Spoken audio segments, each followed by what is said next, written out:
Shalom and welcome back to Talking Torah. Rabbi Klein and I are in the midst of preparing for Yom Kippur, and we wanted to talk a little bit today, not only about Torah per se, but really about the power and the transformative rituals that we have to prepare for Yom Kippur. Things that you can do in your own home, really the day before the Erev of Yom Kippur, so that you can enter into this very, very holy day, the holiest day of the year, so you can enter into that space with a certain mentality. Rabbi Klein particularly has some things that he'd like to talk about, but that's generally what we're going to do this morning.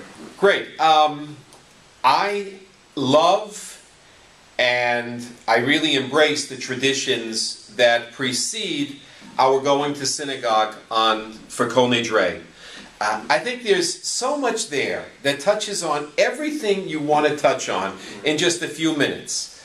And let's go through it, because some of the rituals or customs people will know about, others they won't, some they may have misconceptions about.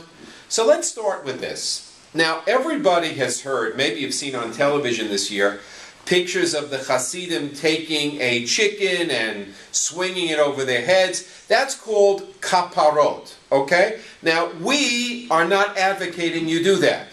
But, by the way, if you look in our wonderful Machzor, all right, conservative movement Machzor, it has a ceremony of kaparot, sans the chicken, and it's the ceremony of kaparot that we have been doing in our home for decades. Instead of a chicken, what do we do? And by the way, if you want to look at this in the Machzor, it's page 199. We take in our home, this week I've written out a bunch of checks for tzedakah, and you take the check or money and you put it in a handkerchief or whatever, or a napkin, and you take it, and it says here, holding the money to be given to tzedakah in one's hand, okay? This is going to go to tzedakah. And we say, this is in my stead, may this be my substitute, may this be my atonement, okay? Or at least part of my atonement. The rest has to happen through the hard work. This money will go to tzedakah, that I may enter into the path of a good, long life and to peace. So we do this every year, and we line up every year all the charities, all the tzedakahs that we want to support. And it's our way of saying, it's a tradition's way of saying, look, if I'm going to be asking for a good life, if I'm going to be asking for life, then my responsibility is to enrich, enhance, and give some life to people who don't have it for themselves. I can't just be asking God for life. I've got to be willing to give something so someone else's life gets better because I have life. And that's what I love about kaparot. Without the chicken, to me it's there saying, God, you know, if you give me this year of life, then I want to use it to be helpful to people who need my assistance, who need our assistance. Yeah. Kaparot. That's actually tied directly into the Torah reading that we read on Yom Kippur morning, where we have two goats. Right. One is chosen as a sacrifice to God, and the other is representing our sins that we're getting rid of. So we have two ways of atonement even now. We beat our chests. Instead of sending off a goat into the wilderness, now we beat our chest and atone for our sins in that way. And instead of making the sacrifice of a goat up to God and saying, this represents what I want to give in the positive, on the up, as opposed to getting rid of, it represents what I want to give of myself. The same notion here with the money or the chicken, but in our case the money, it ties directly to the Torah reading. That's right, that's right. So we have that. And by the way, there's a statement in the Talmud. It says, "Tzedakah matzil mimavet." That tzedakah saves us from death. Now, I don't believe that if I give tzedakah, that's going to be my insurance policy. I don't believe that. It's not going to be my guarantee of a life. But what I think... You would just always be giving. Right. Yeah. So what I do think it means is that, yeah, it could mean the difference between someone having a meal and not having a meal. Right. And by the way, I think in a metaphoric, poetic sense, it means something, because if I can't be responsive to the needs of other people, then something about me is dead. Right. Mm-hmm. Something about my heart and soul is dead. If I can't understand that there are people who need help, and if I can do it, I got to give it, then something about me has died. Right. So tzedakah matzil memavet.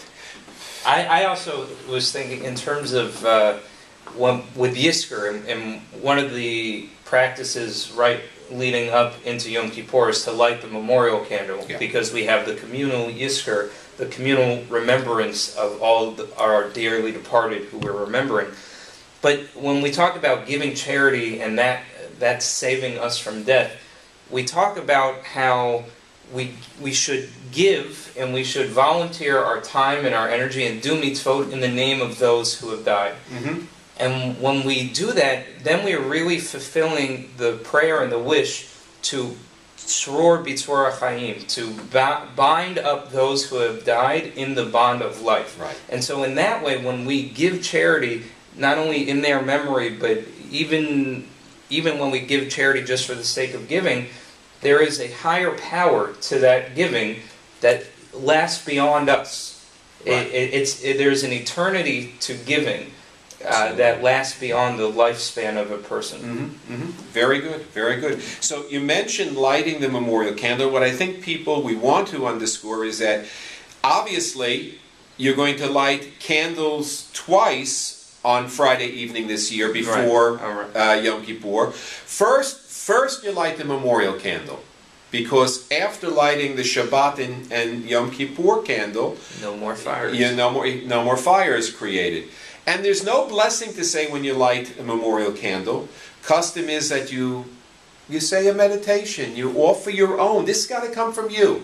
It's what we were talking about last week, a Chana moment, having a moment where it's just about you remembering the person who you're lighting the candle for. Many people have the tradition where you light a candle for every person who is in your orbit, right? Who's passed away. And it's a very touching and warm and terribly important time to just stop for a moment before Yom Kippur begins and remember one after the other with a candle. I don't know about you, but I love to come home to the darkened home on Yom Kippur, Kol Nidre, and just see the lights of the candles glowing, because it really is like the lights of your loved ones are shining there. So in the Machzor Lev Shalem, there is a sort of a statement, some very beautiful statement about lighting the memorial candle, and then you light the regular Shabbat in this case this year, and the candles for Yom HaKippurim. So you light them both, and once you've done that, you have begun Yom Kippur, and we say Shehechiyanu, the blessing, Baruch Atah Adonai Eloheinu L'Olam, Shehechiyanu v'Kimanu v'Giyanu Lazman Hazeh. We thank God for bringing us to this moment. Then we get to a wonderful moment. It's Yom Kippur is, I think, a very powerful day. It's the day when we really get the sense about life and death and how vulnerable we are in this world. So there's always something about blessing the children on Erev Yom Kippur before we go to the synagogue. We say lots of things to the kids, hopefully lots of words and support and whatever, but this is the opportunity to bring them close and offer them the traditional blessing which we hope is going to sustain them and carry them and be with them through the year. I'm sure you do that with Avishai, and that's a lovely moment. Yeah. It's especially to be able to light the Yizkor candle when we're thinking about those in our lives who we wish could be there at that moment, as a meditation right before giving a blessing to our future, which we hope will be there well past our lifetime. The generations that are tied up in the home with the candles and the lighting and all the mitzvot and all the tzedakah that we give, I mean, that's what it's about. And so to be able to bring God, to bring the divine spirit into our home at that moment is a major reason why Yafa and I are so committed to our Jewish heritage. Mm-hmm, mm-hmm. I remember when our kids were little, we used to get them all together, the core four, Yeah.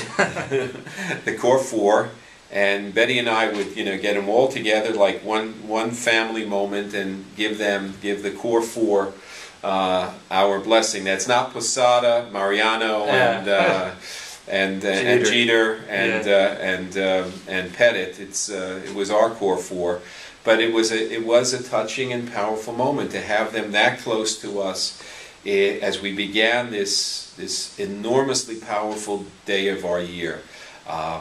I think it meant as much to them, I hope, as it did to us, and maybe more so to us.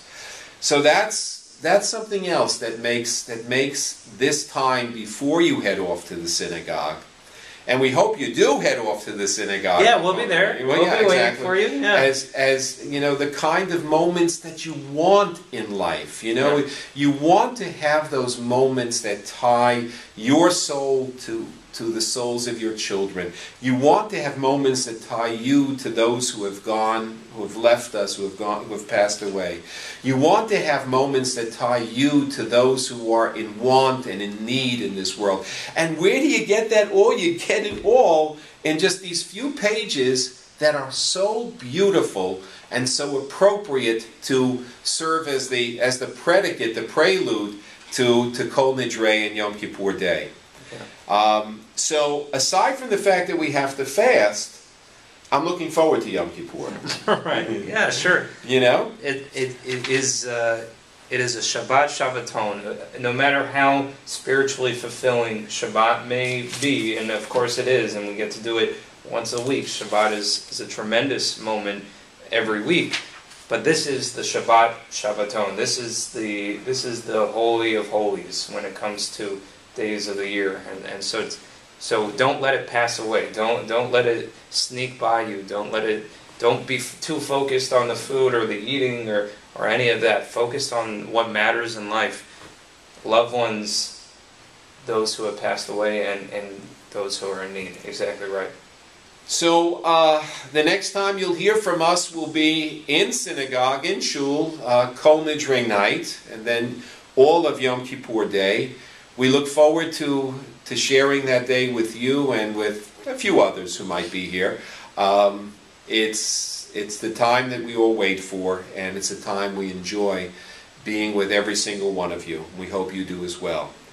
So, Rabbi, so to that we say Gamar Chatima Tova, that we all, our whole community, everybody and your loved ones should be sealed for goodness this coming year, a year of life, a year of happiness, a year of success, a year of giving, a year of treasured moments. Gamar Chatima Tova, Shana Tova. Shana Tova, Gamar Chatima Tova. We'll see you in shul.